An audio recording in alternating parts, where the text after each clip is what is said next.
Hola y bienvenidas a un nuevo episodio de Entre Amigas con Yuruyana Club, y en esta oportunidad, con motivo del inicio del mes del amor y la amistad, hemos invitado al psicólogo, actor, escritor y conferencista peruano Javier Echevarría para explorar un tema muy importante: cómo hacernos de un amor verdaderamente enriquecedor.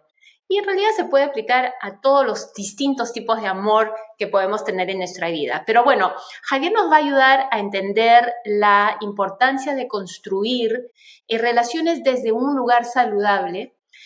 Nos va a hablar de cómo identificar si tenemos quizás heridas emocionales por sanar y cómo esas heridas pueden afectarnos en el amor, que podemos hacer en nuestro camino hacia hacernos de relaciones saludables, enriquecedoras, y donde ninguna de las personas que participan, por llamarlo así, de esta relación, sientan o perciban que reciben menos de lo que quisieran. O como dice la autora de bestsellers y terapeuta estadounidense Shannon Thomas, donde nadie deba contentarse con migajas. Y bueno, con eso le doy la bienvenida a Javier. Javier, ¿cómo estás? Muy bienvenido a este Muy espacio de Entre bien, Amigas con Yuruyana Club. gracias por la invitación y muy interesante. Ya solamente en tu presentación ya hay bastantes cosas para hablar. Bueno, de eso se trata de tener una conversación, y supongo que siempre digo que lo principal es que estemos de acuerdo en los términos. Entonces, para ponernos de acuerdo y arrancar bien la conversación, la pregunta tiene que ser ¿cómo defines tú una relación enriquecedora? Bien, a ver, una relación enriquecedora, fíjate la palabra que has utilizado, ¿no? Que tiene que ver con riqueza, ¿no? Tiene que ver con definir qué riqueza quieres tú aportar y qué riqueza quieres tú recibir. Y dentro de eso, justamente lo que ayuda es, estamos hablando de una riqueza interior. Estamos hablando que sea una relación que te haga un mejor ser humano y que tú seas también una posibilidad de hacer un mejor ser humano al otro. Porque el asunto es que muchas veces en estos tiempos, cuando se habla de relaciones saludables, enriquecedoras, siempre estamos hablando de lo que quisiéramos nosotros recibir, ¿no? Y no de lo que nosotros queremos dar. Entonces, ¿tú qué riqueza das? ¿No? ¿Cuál es tu aporte de valor? Porque a veces tú dices, esto no colma mis expectativas, pero ¿acaso tú en verdad das algo diferente? ¿No? O sea, ¿qué es lo que uno está esperando en el amor? ¿Está esperando el recibir amor o tiene ganas de amar? ¿No? Entonces Sí. creo que esa riqueza tiene que ser mutua, ¿no? Sí, total. Y creo que eso, yendo un poco a la introducción al tema, tiene mucho que ver con que si tenemos fondo roto o no en nuestro bolso, por así llamarlo, de necesidades emocionales, ¿no? Porque si lo que tenemos es una enorme necesidad de recibir, simplemente porque no importa cuánto recibamos, todo se va por este bolso sin fondo, no vamos a poder dar. Claro. Pero la verdad es que todos estamos un poco rotos, ¿no? O Todos sea, estamos un poco claro, rotos. hay a veces una mirada también, a veces creo yo un poco idealista, ¿no? De Mm. sánate primero y luego anda a buscar. Y yo no creo que sea así. Ah, qué Yo creo que interesante. la mayoría de nuestras heridas Sí. emocionales han surgido en el vínculo y el proceso para sanarlas también son en un vínculo. Es Mm. decir, claro, tú puedes tener experiencias, búsquedas personales a través de terapeutas o a través de coach o a través de un otro que te ayuda a sanar, pero es a través de un otro. No es mirando el techo, no es uno con los ojos cerrados, no es uno meditando, no es uno frente al espejo, no. Porque para mí es como decir, el vínculo, si usamos la metáfora de la agricultura, ¿no? Sí, Uno puede llevar muchas clases de cómo arar, cómo cultivar, cómo sembrar, pero la verdadera chamba es cuando estás en la tierra. claro. Y ahí está Sobre la la verdadera marcha. dificultad, ¿no? Qué interesante, es un acercamiento un poco diferente generalmente a lo que uno tiende a escuchar. Y antes de que me interesa saber cómo has llegado a esa conclusión, pero Ujú. para eso quiero tomar un paso atrás y comenzar por decir cómo llegaste a la psicología. ¿Y por qué te pregunto esto? Porque obviamente, como lo dije en la introducción, no solamente eres psicólogo, sino además de eso, actor, escritor, conferencista. E inicialmente, cuando dije, bueno, actor y psicólogo, ¿no? De repente Javier estudió psicología porque no se le ocurría qué más estudiar y en realidad quería ser actor, o de repente actuó por mientras porque en realidad quería ser psicólogo. O sea, ¿cuál es la conexión? Pero me puse a pensar que en realidad el actor hace un constante análisis de la experiencia humana, de las personalidades, para poder representarlas. Entonces, sí hay una conexión directa, fue mi momento ajá, entre la actuación y la psicología. Ahora, puedo estar totalmente equivocada, pero por favor, comencemos por ahí. ¿Cómo es que en tu caso se da esta combinación de roles en realidad que termina siendo Javier Echevarría? Sí, efectivamente están muy ligadas, ¿no? Fíjate que este año 2025 yo cumplo 35 años de actor y 34 de psicólogo. Mm. Es decir, que tengo la misma cantidad de años, más o menos. Para algunos, como cuando me veían más como actor, algunos creen que la psicología ha sido algo posterior, no algo que he hecho después. Y no, han estado todo el tiempo, solo que yo buscaba integrarlos y durante una época mi actividad principal era la actuación y la psicología lo hacía en mis ratos libres, ¿no? Y ahora pues ha cambiado la figura, ¿no? Y de alguna manera lo he integrado porque ambos tienen el mismo objeto de estudio, ¿no? Que es el ser humano, y mi fascinación es por el ser humano y por las historias. Entonces, yo me defino como psicoactólogo, ¿no? Soy las dos cosas y la verdad es que se han enriquecido mutuamente también, ¿no? Es curioso porque si bien en las relaciones de amor que estamos hablando, pues eh, lo que más se espera o lo que está culturalmente aceptado es la monogamia, aunque ahorita se habla mucho del poliamor, ¿no? Pero a nivel vocacional siempre ha existido el poliamor, ¿no? ¿A qué Y te la refieres? monogamia, y la monogamia no tiene que ser así, o sea, uno puede tener muchos vínculos, ¿no? Porque uno no tiene que ser una sola cosa, ¿no? Puedes integrar muchas actividades, ¿no? Bueno, claro, aquí primero que has dicho algo que inmediatamente quiero saber a qué te refieres, que es que generalmente la psicología explora el poliamor, pero para No, comenzar, no, no, no la psicología. no, No, que a nivel profesional ya, uno no tiene que ser, estoy usando una metáfora, ¿no? Fiel a una sola cosa, ok, en hablando donde de, uno pues es periodista y solamente... No, no, no, no, exacto, no. Uno puede tener sus manifestaciones de amor a unas múltiples actividades, claro, ¿no? O sea, juego con esta metáfora porque pienso yo que en la vida las dos historias de amor principales, ¿no? Como tú dices, hay muchos tipos de amor, pero una tiene que ver el amor al vínculo, llámese de pareja o en amistad o lo que tú fueras, sí, y el amor a lo que haces, claro, ¿no? claro. Y Lo lo que pasa es que importante, generalmente nos gustan las etiquetas bien definidas, ¿no? claro, Estos grises de te pongo una etiqueta de actor, pero también te tengo que poner la de psicólogo y de paso también de conferencista, entonces, ¿qué eres? ¿No? claro, Y no, hemos perdido un poco, creo yo, el gusto del ser humano renacentista. exacto. Porque en el Renacimiento, a ver que le digan pues a Leonardo da Vinci que se defina qué tenía que ser, nos hubiera dicho Claro. ¿qué nos importa? En Claro, realidad. no, y fíjate que si usamos la metáfora del deporte, hay Mm, gente que es maratonista, hay gente que es nadadora, hay gente que claro, es ciclista, pero existe la triatlón, por supuesto. ¿no? Y en la triatlón se hace las tres cosas. Y quizá ese triatlonista, Mm, si corre, no va a ser tan bueno. Si nada, no va a ser tan bueno. Si corre bicicleta, no va a ser tan bueno, pero si hace las tres cosas, sí. claro. Y eso es lo que a mí me pasa, ¿no? Yo no me considero el mejor actor, no me considero el mejor psicólogo, no me considero el mejor conferencista, pero sí considero que puedo ser por lo menos uno de los mejores que lo ha podido coser, que ha podido coser las actividades, ¿no?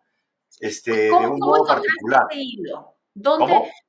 ¿Cómo encontraste el hilo precisamente para unir ese gusto o esa pasión, ese amor que tenías por la actuación y por la psicología? Mira, para mí el hilo no solamente del ser humano, sino específicamente las historias. Mm. Tanto la actuación como la psicología tiene un amor por las historias. Claro, en uno es historia de ficción y el otro son historias de vida, pero a mí las historias me fascinan, ¿no? Una buena historia me fascina y yo puedo estar como psicólogo, yo trabajo mucho con grupos y de pronto puede haber una historia muy dolorosa y a veces la gente te dice, ¿y no te cargas? Y yo digo, pero cuando tú ves una película extraordinaria, ¿te cargas? No, yo me quedo pensando, fascinado con lo que estoy viendo. Entonces, por eso es que para mí siempre fue obvia la integración, pero tuve que construir una vida para que le sea obvio al otro. Y Claro. ahora sí la gente lo ve como ventaja, pero durante muchos años lo veían como desventaja, como tú dices, pero ¿qué eres? O sea, finalmente, pues, que mucho abarca, poco aprieta. Y Mm. yo creo que no es así, ¿no? Yo creo que en la vida hay caminos más integradores o caminos más enfocados en una sola cosa, ¿no? Sí, sí. Y este gusto que tienes o esta curiosidad que tienes sobre la experiencia humana en realidad, ¿no? Porque y entender la experiencia del otro, lo cual me parece coincido, creo que los periodistas también tenemos ese gusto porque sabemos que solo tenemos una vida de ver el mundo a través de distintas experiencias. ¿De dónde crees que te viene? ¿Cómo surge? Mira, el interés por el ser humano, yo creo que es familiar, y por el servicio también. Mm. eh, Porque mi familia, fíjate, hay abogados, hay médicos, hay educadores, todos tenemos el elemento humano y el elemento de servicio. Lo que quizá me pueda distinguir del resto tiene que ver con el factor creador, ¿no?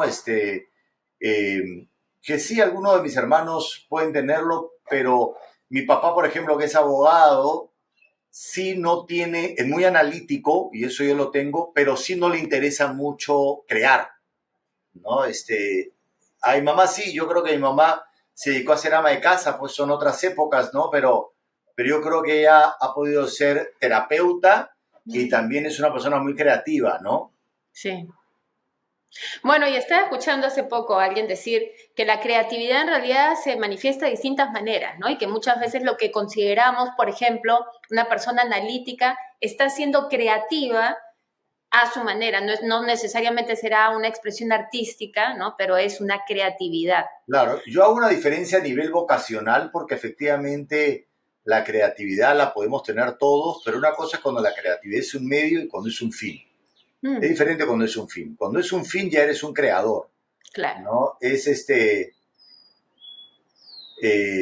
O sea, si a un artista tú le dices que creativo, es como decirle a un deportista, oye, qué buen ¿En qué cuerpo buena tiene. forma estás?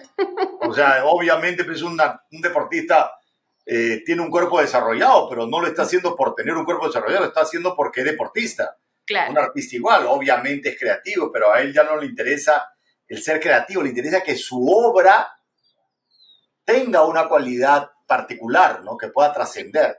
Entonces, por eso es que la creatividad es un fin en sí mismo, ya no un medio. Un científico, por ejemplo, puede tener mucha creatividad, pero como medio, como fin, él no está pensando crear, está pensando descubrir, que es diferente, ¿no? Sí. Regresando un poco al tema central de hoy y yendo un poco a lo primero que dijiste, porque tengo la idea que por ahí va a ir, ¿qué, qué obstáculos has observado que tienden a repetirse en distintas personas a la hora de tratar de construir relaciones enriquecedoras con otros. Perfecto. Primero quisiera aclarar que está también alineado a tu pregunta, lo que dije. Tú me dices, mira, qué interesante, dijiste es algo nuevo. Efectivamente, yo he visto que últimamente hay como un mensaje social muy individualista, ¿no? Donde todo depende de ti, anda, sánate tú, ¿no? Tú decides, y el ser humano es un vínculo. O sea, Es un ser social. no somos, o sea, lo que somos ha surgido de un vínculo y eso creo que es fundamental. Ahora, si bien todos podemos tener heridas, también no solamente somos una herida, podemos tener cosas rotas, todo esto metafóricamente, y también cosas claras. La salud y lo no saludable coexiste en nosotros. Entonces, para mí, en un vínculo enriquecedor, no es solamente el hecho de que uno esté sano o no sano, sino si uno se puede parar en su lado sano. ¿Cómo Si a la así? hora de vincularse con el otro, uno puede pararse en el lado sano para que lo no saludable pueda sanarse mutuamente, puedan ayudarse en ese proceso, ¿no? Y creo que eso es lo fundamental, ¿no? Y tú también en tu presentación dijiste, como citaste a un autor y hablar, cómo hacer que uno ¿cómo dijiste? No se Que no conforme, sienta que lo único que recibe son migajas. claro, ¿no? Y claro, ahí yo me pongo a pensar en dos cosas. Primero, ¿qué son migajas? Para un mendigo, las migajas tienen un concepto diferente que para un rico. Para un rico, de pronto, un plato o una comida, digamos, por llamarlo así, siguiendo con la metáfora, ¿no? Sí. Un fast, una comida rápida, es una migaja y una porquería de comida y que no está dispuesto a aceptarlo. Y para un mendigo puede ser pues un manjar extraordinario y puede vivir de la gratitud. Bueno, ¿Por qué lo pero digo? Porque si supongo bien en un yo, extremo puede sí, haber mucho conformismo, sí, sí, el sí. otro extremo es tener expectativas demasiado altas con respecto a Claro, los pero vínculos. eso creo yo, me parece a mí que ya esta autora no se refiere a una migaja absoluta, ¿no? Ajá, Sino a una migaja relativa. Es decir, que aquello que para el individuo represente una migaja.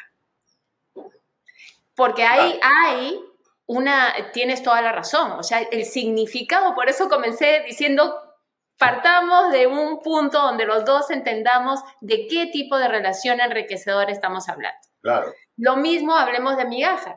Las migajas también pueden ser absolutas, es decir, una migaja de pan de este tamaño, pero también cuando hablamos de algo emocional es relativo, como tú dices. Pero Claro. mientras uno sienta que es una migaja, creo que es lo válido. Claro, pero por eso digo que esta reflexión hablo que siempre en los procesos de crecimiento humano yo soy un convencido de que toda verdad es paradójica. Mm. Tiene los dos lados que aparentemente son contradicciones, pero son diferentes miradas de una misma verdad. Y uno navega entre esos dos cauces. Entonces, un extremo es la persona que no espera nada, que se conforma con cualquier cosa porque lo único que quiere es tener a alguien, no importa que te maltrate, no importa. Y otro es tener el listado enorme de todo lo que quieres en la vida, ¿no? Y con unas expectativas altísimas y estás esperando la perfección absoluta y la realidad siempre está por debajo de tus expectativas y siempre estás como, no, esto es muy poco para mí, es muy poco para mí. Entonces, claro, ¿en qué lugar estás? Si la persona tiene una lista enorme de requisitos para que el amor sea considerado enriquecedor, bueno, su chamba es soltar y adecuarse un poco más a la realidad y bajar eso.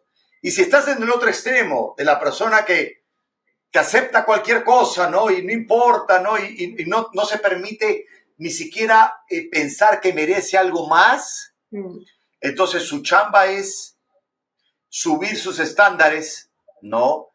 para que merezca más. Entonces, ¿tú en qué lado estás? ¿En el lado de los estándares altísimos y la realidad muy lejana o en el lado de los estándares bajísimos en donde tienes que subirlos?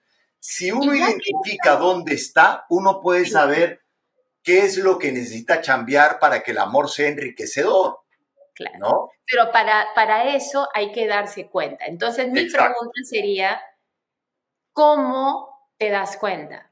Porque obviamente, inicialmente, para aquella persona que se contenta con nada, ese es su normal.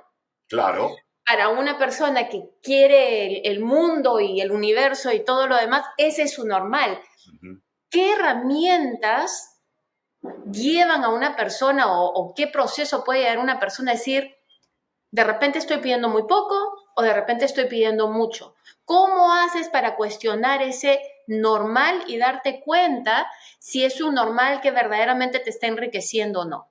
Bueno, yo creo que esa toma de conciencia tiene que estar enfocada también en si tu dar está a la altura de lo que pides, porque volvemos al inicio.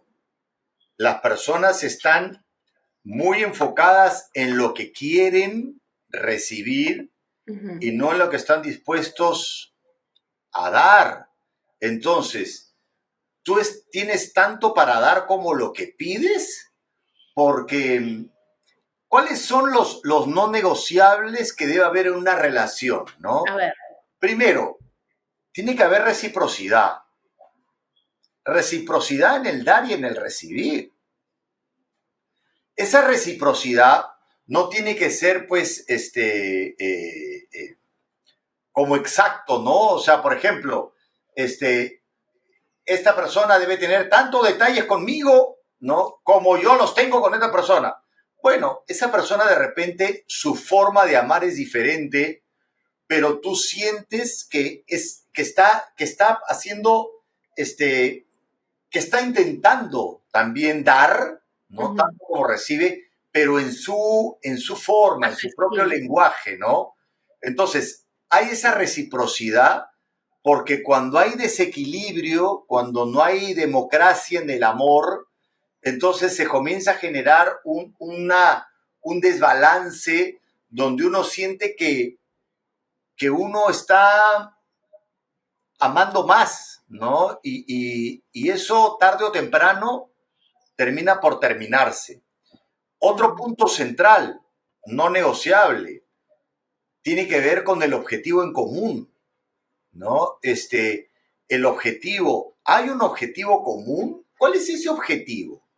Eso se ha hablado hacia dónde se quiere llegar, ¿no?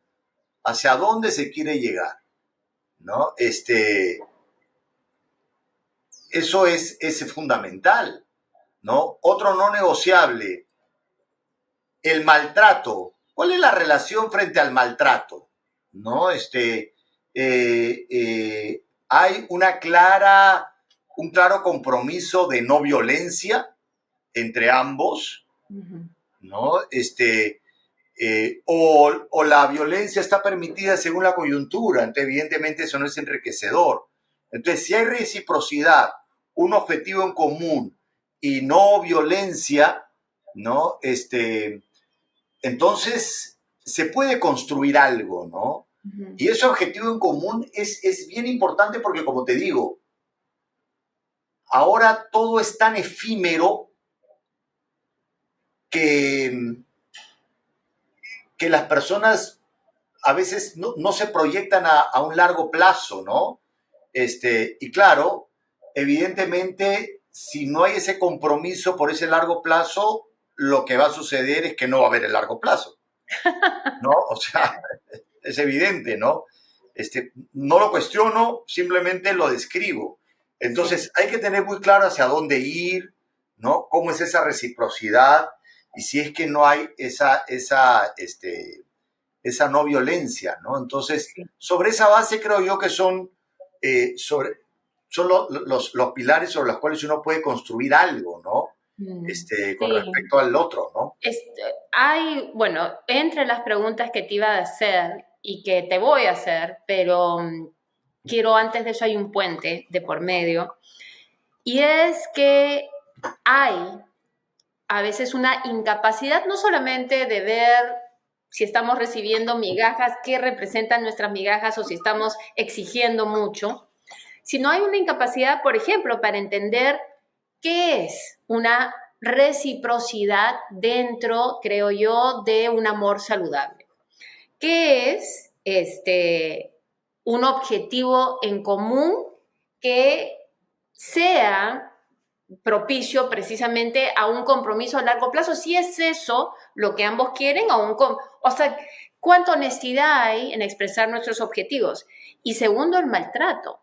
Desafortunadamente, si hay personas que por distintos motivos en la niñez o lo que fuera, se han acostumbrado a que es normal que una persona grite, por ejemplo, cuando está frustrada, no va a reconocer eso como un acto de violencia, sino que lo va a disculpar.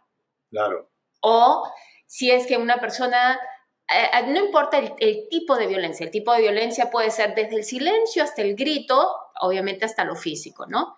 Pero si ha entendido que eso es una actuación normal, que por ejemplo las curas de silencio son normales, que es un tipo de agresividad también, entonces no va a poder reconocer cuando hay violencia de por medio. Es difícil a veces como seres humanos darnos cuenta que lo normal no existe, pero que al mismo tiempo tiene que haber cierta idea de qué es lo normal, qué es lo saludable para no caer en estos extremos. ¿Cómo te acercas tú a ese tema? Sí, mira, es interesante lo que dices, ¿no? Porque es más, dentro de la palabra maltrato puede uno poner también un montón de cosas que no necesariamente lo son o que es relativo. Porque una cosa son hechos y otra cosa son interpretaciones. Por eso yo hago una gran diferencia entre lo físico y lo psicológico. A veces dicen la violencia psicológica es peor. Yo digo no, porque en la violencia psicológica hay una dosis de interpretación grande. En la física no. Un golpe es un golpe. Un Claro. golpe es un golpe, ¿no? En cambio, un carajo, hay muchas lecturas de eso. No digo que sea aceptable, ¿no? A lo que voy es que hay todo un universo de interpretaciones en función de lo que tú dices con respecto a tu historia familiar. Hay personas que están acostumbradas a hablarse con lisuras, ¿no? Y gritarse y decir cosas, y para esa persona no es violencia, ¿no? Pero el golpe, ¿no? Evidentemente, ahí no, creo que me has tirado un puñete, ¿no? O sea, un puñete es un puñete, ¿no? Entonces creo que sí uno tiene que tener una claridad. Igual el silencio. El silencio, uno puede decir, bueno, es violencia para quien lo recibe porque lo interpreta así, pero de repente es el único mecanismo de defensa que la persona tiene. Es la única forma como la persona lidia con sus emociones y no está destinado ni dirigido a causar un daño. En cambio, un puñete tiene solo una intención, que es... Bueno, entonces, discúlpame que te interrumpa, pero supongo que has dicho algo muy importante, la intención. Sí, No estamos, en este caso, no estaríamos hablando de algo que no conlleve intención, sino por ejemplo, hay silencios intencionales a hacer que la persona, como un castigo, ¿no? Tú has hecho algo que no me gusta, entonces no voy a reconocer tu presencia, a hablarte, etc. Ese es un tipo de violencia y tiene intención. Entonces, sí entiendo lo que estás diciendo y es muy interesante, porque cuando hablamos de cosas que no son tan tangibles, que están en esos grises, no, ¿cómo sabemos si una persona tuvo o no intención de agredirnos? No podemos leer mentes. Sin embargo, creo, dime tú por favor, una manera de reconocer, por ejemplo, son patrones.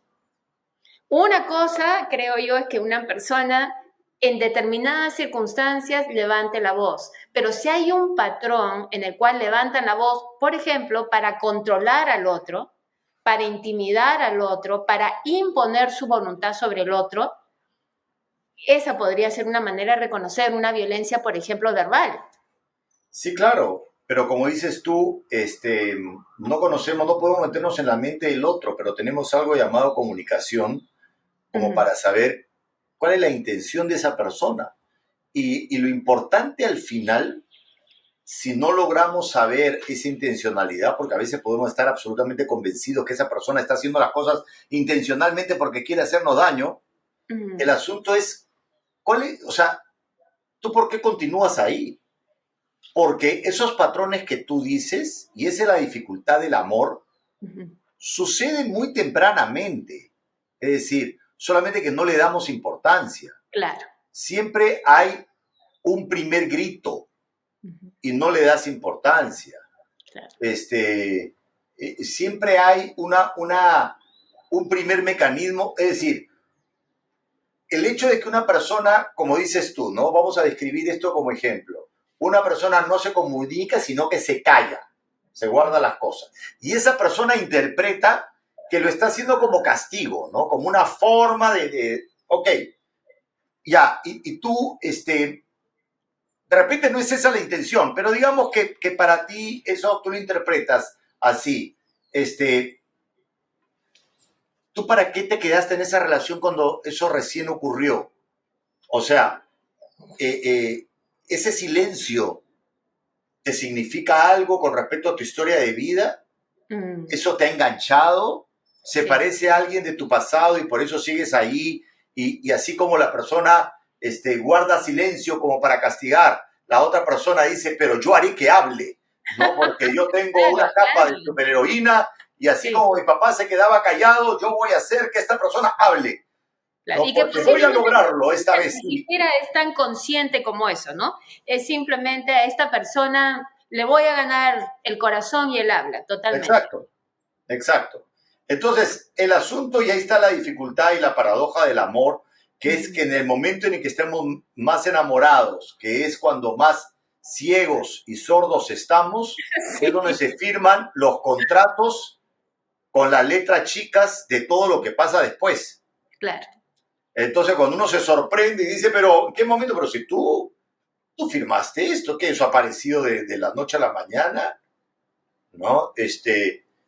Pero el asunto, vuelvo a repetir, o sea, si tuviéramos que resumirlo de forma Mm, mucho más elemental, sí. ¿esa relación te hace una mejor persona o no? Porque vamos a ponernos que la persona, digamos, no tiene control de impulsos y habla muy fuerte y grita, ¿no? Mm. Bueno, Yo no creo que eso haga mejor persona a nadie, la verdad. evidentemente, evidentemente. Pero a mí me gusta siempre mirar las cosas de otro lado, A ¿no? ver. Mirar las cosas de otro lado. Y vamos a suponer que eso fue el desafío para ti, para que tú aprendas a decir no. Y le digas, a mí no quiero gritos. Y no Claro. lo voy a permitir. Y si sigues así, yo no voy a continuar. Y esa persona comienza a modularse. Así que los gritos del otro te enseñaron a que tú sepas poner límites. Y a la hora de poner límites, la otra persona se limitó y Sí, finalmente pudieron evolucionar y poder pasar esa etapa una persona más modulada, porque aquella persona que siempre grita sin control es una sí. persona que está en un ambiente donde no le han puesto límites para eso y Por que no ha supuesto. habido mayores consecuencias con respecto a sus gritos. Es decir, Que una persona, no ha aprendido a respetar los linderos del otro. Sí. pero no ha aprendido a respetar porque no han sido linderos claros, porque si una persona grita con facilidad, Mm, es porque no ha habido mayores consecuencias en sus gritos. Y de pronto se encuentra con alguien que inmediatamente le pone un límite, ¿no? Y hay consecuencias. De pronto era lo que más necesitaba esa persona. Y de pronto los dos aprenden. Uno a poner límites claros y la otra persona a modularse.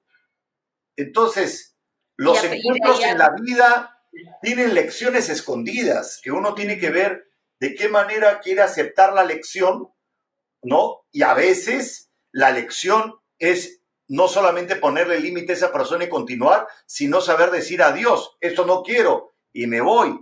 claro. Entonces, ¿cuál es tu desafío personal en esa relación para que tú seas una mejor persona? ¿no? Sí. Mira, mientras has estado hablando, porque yo decía efectivamente, qué interesante porque me has sacado un poco del panorama que usualmente tengo en torno a estos temas y es la importancia de encontrar la definición. Entonces, ¿cómo defines, para comenzar, una situación que no es saludable? Y creo que al menos lo que para mí es una manera de definirla es cualquier acto tangiblemente o no violento, sea físico o sea a través de una actitud o un comportamiento que esté dirigida y que además se exprese para cambiar la voluntad del otro. Es decir, para forzar al otro a ceder sus linderos. Para mí eso es inmediatamente, aquí hay un problema, porque nadie debería querer forzosamente cambiar a la otra persona o cambiar lo que la otra persona quiere hacer o restringirla en sus acciones, pensamientos o lo que fuera de ninguna parte. Para mí eso es violencia. Entonces, eso por un lado. Interesantemente, justo tú mencionas, ¿no?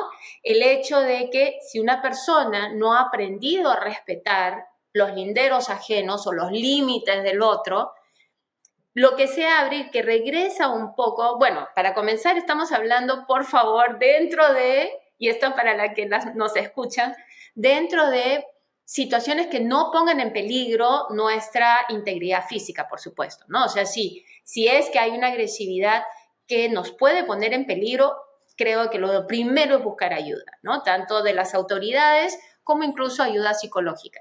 Pero dentro de algo que no implique un peligro inminente a nuestro bienestar, especialmente físico, pero bienestar en general, es interesante que regresamos un poco a lo que tú dijiste, que es esta posibilidad de sanarse dentro de una relación. Entonces, por ejemplo, una persona que no sabe respetar linderos o límites del otro y grita, y una persona que no ha sabido poner linderos y límites para que no le griten. Entonces, juntos hay una oportunidad de encontrar una salud mutua, por decirlo así, regresando un poco a cómo iniciamos este diálogo, ¿no? Lo que nos Claro, decía. hablando de un objetivo en común, la salud es uno de ellos, porque nadie está totalmente saludable. No somos seres totalmente saludables. Sí. Hay que estar orientado a la salud. Es igual que, ya no hablemos de a nivel emocional, hablemos a nivel físico. Todos tenemos cositas, ¿no? Pero si uno está orientado a la salud, uno está atento, uno va al médico, un día comemos porquería y media, al día siguiente tienes indigestión y como uno está orientado a la salud, dice, no, tengo que detenerme, basta de grasa, ¿no? Entonces ahora voy a limpiar mi estómago, voy a hacer un poco de dieta unos días porque he comido así, tengo que hacer un poco más de ejercicio, entonces, he flojeado, últimamente estoy como flojeando, entonces uno puede ir moviéndose y fallando, pero el norte es, quiero tener una vida saludable. Hay gente que no tiene ese norte, ¿ah?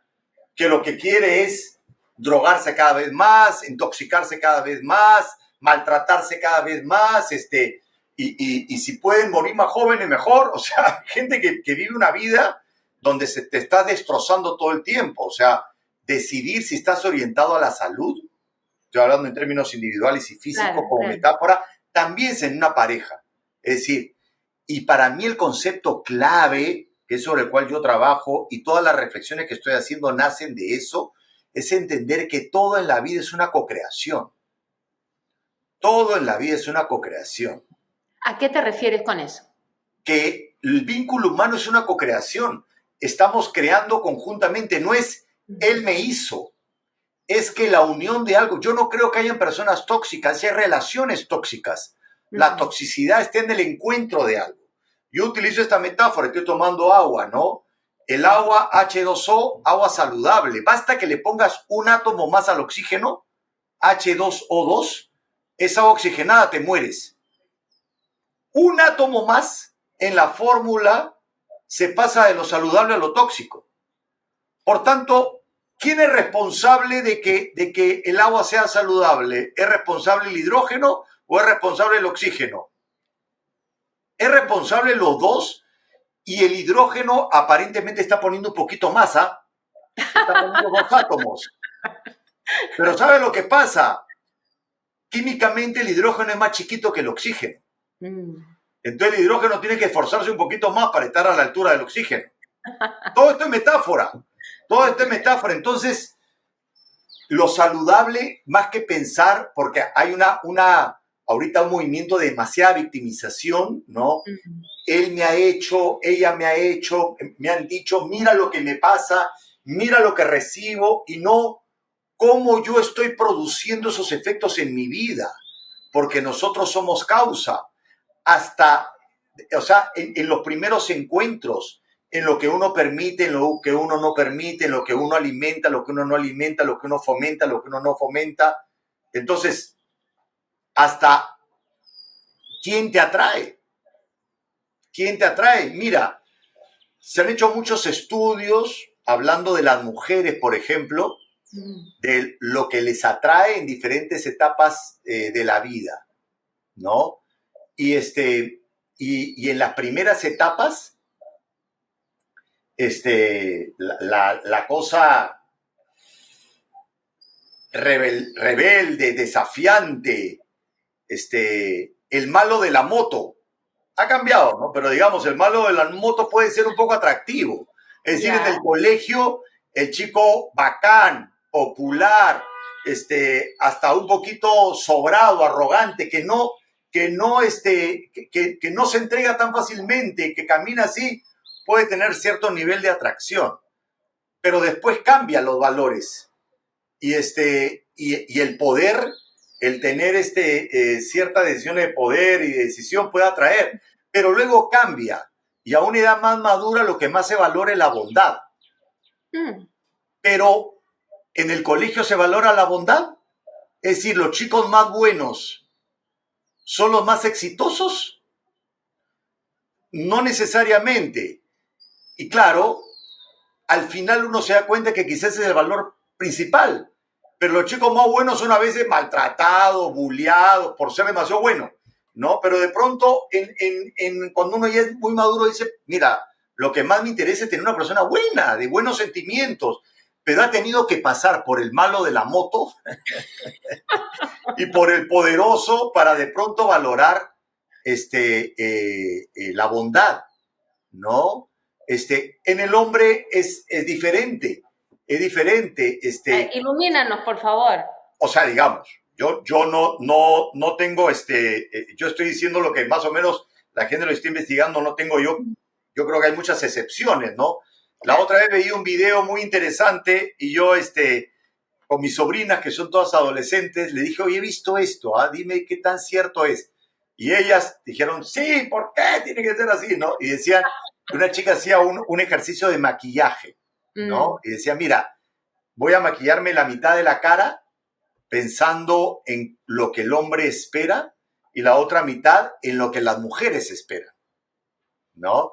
Y decían, lo que los hombres esperan, yo no estoy completamente seguro, lo pongo sobre la mesa sobre esto y lo hablé con mis sobrinas, sí. Era maquillarme así, que no parezca que estoy maquillada, que sea muy natural, tierna, inofensiva, ¿no? Hasta se ponía pequitas.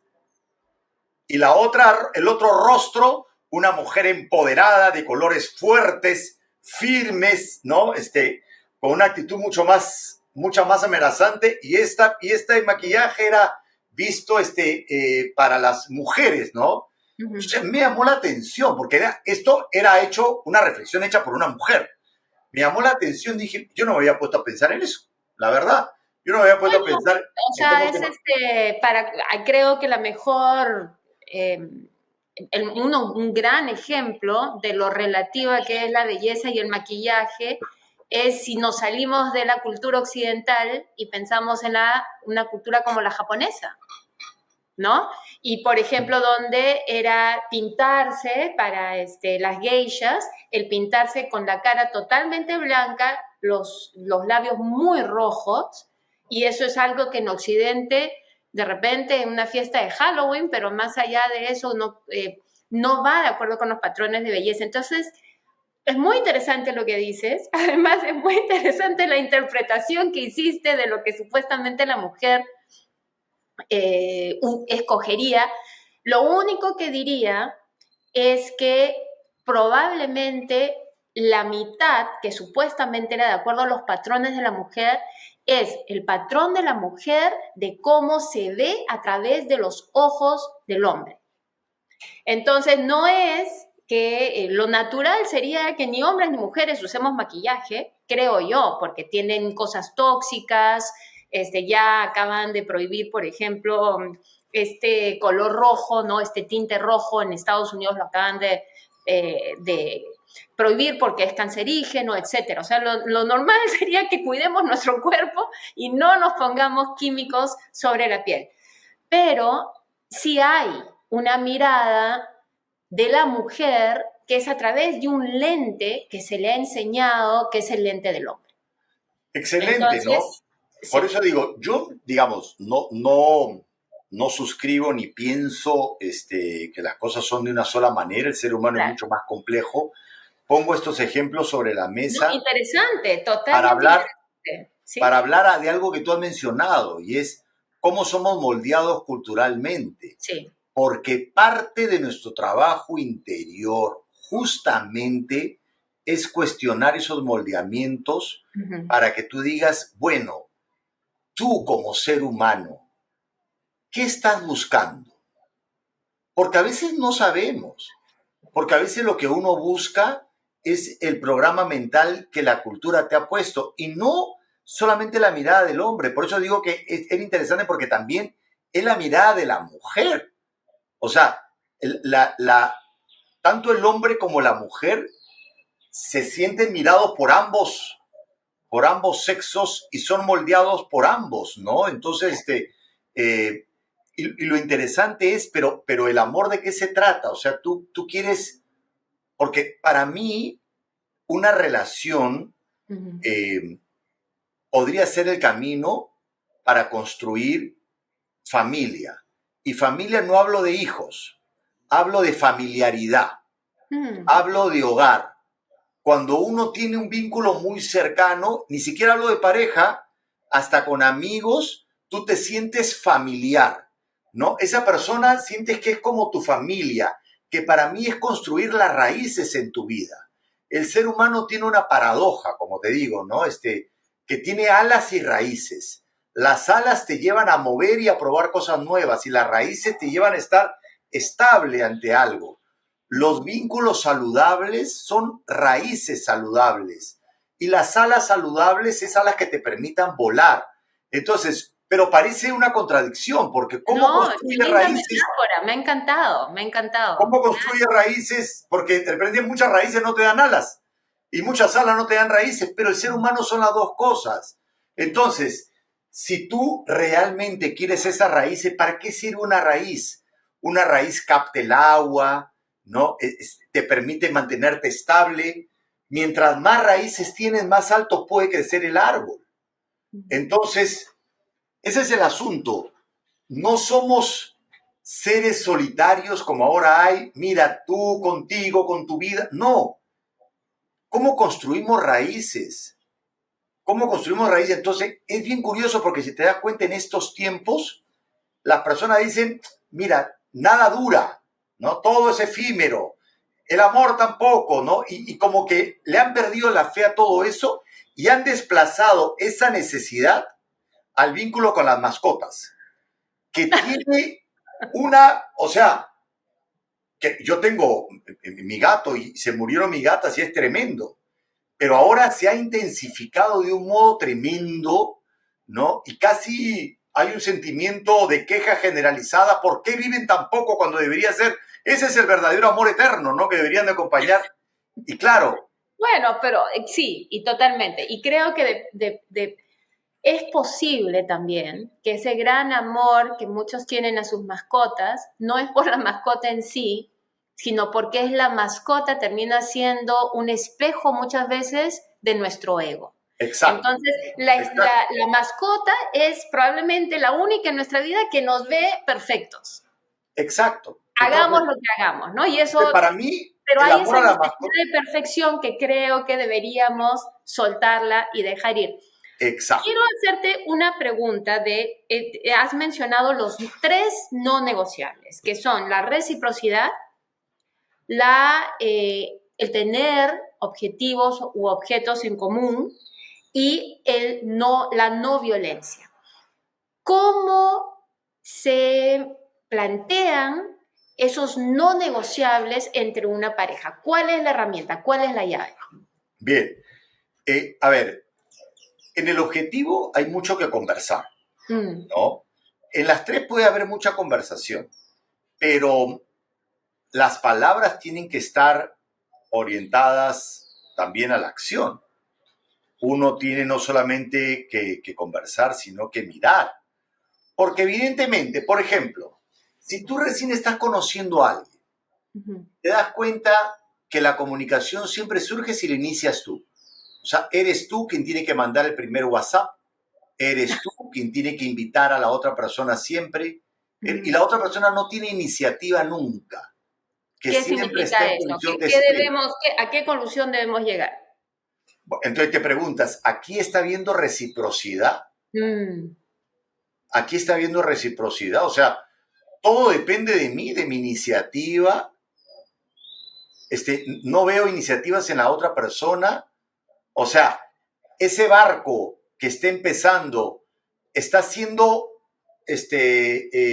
remado por ambos, o una claro. persona está sentada mirando qué tan bien remas. Ah, no me gusta cómo rema, parece que debería remar más, estoy esperando a ver dónde me lleva, por qué me lleva aquí, por qué me lleva allá, yo quisiera ver otro paisaje. Un ratito. Entonces, ahí ya hay un problema de reciprocidad. Eso Mm. no va a tener buen pronóstico, ¿no? Luego, el tema de la violencia. Solamente para recapitular, Sí, una buena manera de ver que tenemos reciprocidad es a través de la observación. exacto, exacto. La reciprocidad Ujú. no tiene que, no me refiero a la materialidad, es una No, claro, claro, reciprocidad es cuánto uno en la invierte iniciativa, emocional y materialmente dentro de la dinámica, por en la supuesto. iniciativa. Tú Mm, ves que de pronto esa persona está en esta escala de tu prioridad, y tú sí. ves que para la otra persona tú estás acá en sus prioridades. Ujú. Ahí hay algo que, claro, y puedes hablar y decirle, no, si tú eres lo más importante. Ya tú no, mañana no, no, mañana tengo tengo que hablar con un Bueno, amigo. ahí viene la segunda parte, que es asegurarse que tienen el mismo objeto en común, es decir, el mismo objetivo, que los dos Claro, están viendo la relación como algo de valor que quieren seguir creciendo. Ahí claro, viene la comunicación. exacto. El objetivo, evidentemente, también es hacia dónde quiere ir esa persona, Ujú. ¿no? O sea, quiere construir esa sensación de familia, de familiaridad, Claro, de ¿quiere construir. raíces o quiere solamente unas cuantas, unas plumas? ¿Qué quiere? Exacto. Esa persona está volando y quiere pararse un ratito en esa rama, o Ajá, está buscando una raíz, la construcción de una raíz. claro. Entonces, eso es, en verdad, es muy fácil de ver, ¿ah? Solamente que no lo queremos ver porque uno está enamorado. Y uno Claro. comienza a imaginar, alucinar, esperar, y comienza a construirse su película, y después te das cuenta si la persona cumplió o no cumplió con tu película. Pero no estás co-creando eso con esa persona, ¿no? Y luego la no violencia Sí. también. Entonces, ¿qué está sucediendo con eso? No, no solamente hablando de subidas de tono o de insultos, sino también de mecanismos de control, Ujú. ¿no? Si una persona dice, ¿por qué le pones clave a tu celular? ¿Estás escondiendo algo? A ver, quiero ver tu WhatsApp, a ver si no escondes nada. Claro. Ahí hay una semilla de violencia, porque la violencia es un intento también de querer someter y controlar al otro. Claro, Entonces los mecanismos de control a veces pueden ser muy sutiles, claro. ¿no? ¿Por qué te has puesto esta ropa? Ah, no me gusta esta ropa, mejor anda a cambiarte. Ujú. y tú aceptas. Entonces, claro, mañana el pedido va a ser un poquito mayor. Y cuando ya no quieras obedecer, ¿qué va a Va a haber ocurrir? un pleito terrible porque ¿por qué estás cambiando? Claro, y también tenemos que tener algo en cuenta. Hay una tendencia en el ser humano de querer controlar al ser humano, en el hombre y en la mujer. Claro. O sea, en nuestra necesidad, en nuestro poder, o sea, tú lo ves en un niño pequeño, quiere que las cosas se hagan de acuerdo a su voluntad. Entonces, hay que tener mucha madurez para respetar la voluntad del otro. Sí, y ¿Y los cómo, linderos del otro, ¿no? y Creo cómo que aprendes? revisando un poco los linderos son tan importantes Exacto. de respetar. ¿Y cómo aprendes? Con la otra persona poniéndote límites. Porque ¿qué sucede si tú respetas mucho la voluntad del otro y de pronto te encuentras con alguien que dices, bueno, ¿qué hacemos? Lo que quieras tú. Claro. Ah, ok. Y otro día que lo que quieras tú. Lo Sí. que quieras tú. Y de pronto se genera la dinámica donde solamente importa lo que quieres tú. Y un día Ujú. se te ocurre hacer un pedido. Esta vez no quiero. ¿Pero qué te pasa? Claro. No, Entonces, o la otra, ¿no? Lo que quieres tú, porque finalmente lo que termina pasando es que cuando salen mal las cosas, es tu culpa porque es tú tu culpa. escogiste. Es tu culpa. Total, totalmente. Bueno, Javier, ya nos estamos acercando a la hora. Muchísimas gracias, obviamente, por tu tiempo. Quisiera saber qué mensaje final le darías a quienes buscan construir una relación más recíproca, una relación que sientan que les nutre porque precisamente van hacia esos objetivos que le interesan y una relación saludable donde se respeten los linderos mutuamente. Mira, lo que voy a decir va a sonar muy grande, es fácil A de ver. decir, difícil de ejecutar porque es un camino de vida. Ujú. Pero el autoconocimiento es importante. Uno se autoconoce en relación con el otro, porque el otro te espejea. Y en todos tus vínculos, tanto los saludables como los no saludables, has obtenido un montón de información sobre ti. Y es fundamental que tú conozcas tu luz y tu sombra, Mm. y que puedas identificar la luz y la sombra ajena. Cuando uno no conoce su sombra, siempre está viendo la sombra ajena. Cuando uno no conoce su luz, queda muy atrapado ante la luz ajena. Mm. Entonces es importante que sepamos que los seres humanos tenemos luz y sombra y que hay que saber pararnos en nuestra luz y trabajar con la sombra también. La sombra no es lo malo. A veces, cuando el sol es muy fuerte, la sombra te ayuda un poco, ¿no?